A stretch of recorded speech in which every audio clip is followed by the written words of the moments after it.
singularly in your mind, through the numerous conversations you've had over the decade and a half experience you've had at your organization, is the number one misconception of how the buyer's journey has changed? What are they most often missing in that equation? Well, I think that what's missing is the point of intersection between where the buyer's at and where the seller's coming in.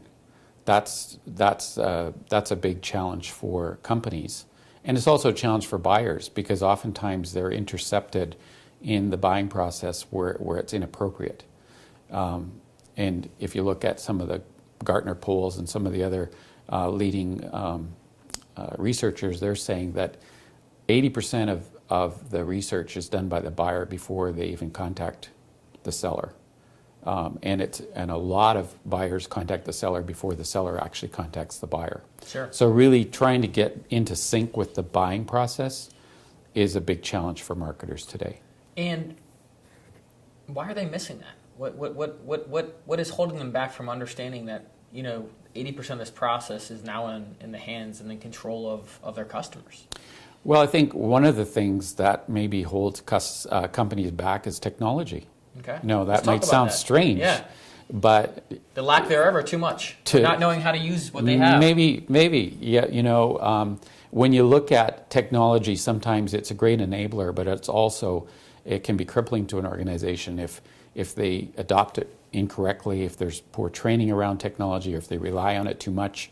They try to automate too many things and look at dashboards, and they don't drill down on dashboards to see really what are kind of the seismic changes that are happening underneath the surface, because some of those plates are shifting. Yep. And we don't see that on the surface. If we look at a dashboard, and those are really common today in marketing, and CEOs are looking at dashboards and they want everything in a dashboard now so they can see everything. We love dashboards. We love funnels and dashboards. Yes, we do. But they have to be colored, right? Yes, they have to be colored. And some of the funnels are getting pretty ridiculous.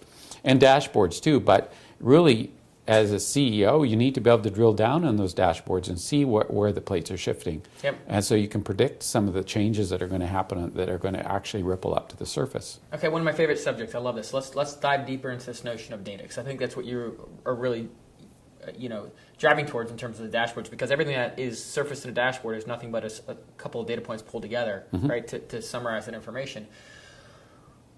So what should we know? Like, how much granularity should we know of our B2B buyers? What is reasonable and what is reasonable?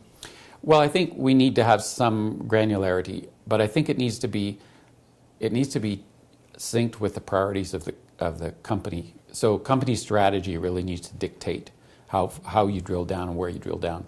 So in our company strategy, we need to have an overall company strategy that affects all the functional departments.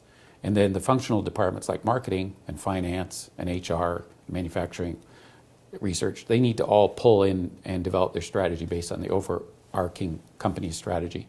So I think sometimes what we see happening is functional departments will do their strategy, but they'll do it in a silo, and they won't be connected with the overall company strategy. So the priorities of the company kind of go by the wayside. And some functional departments, what they'll do is they'll react to social media, and they'll gauge their reactions will be based on things that are happening that they can see, that are happening, maybe reactions by public or their customers, maybe negative feedback. Maybe they'll look at some customer satisfaction scores, but they're all over the place. Yep. And they're really not focused on strategy. So we really need to go back to the strategy and say, what is important? What are the top priorities? What are the things that keep our customers awake at night, the CEOs of our customers? What are the things that they're thinking about? And what is, maybe that's an old saying, what keeps them awake at night, but I'd like to know what's on the mind of the CEO when he wakes up in the morning.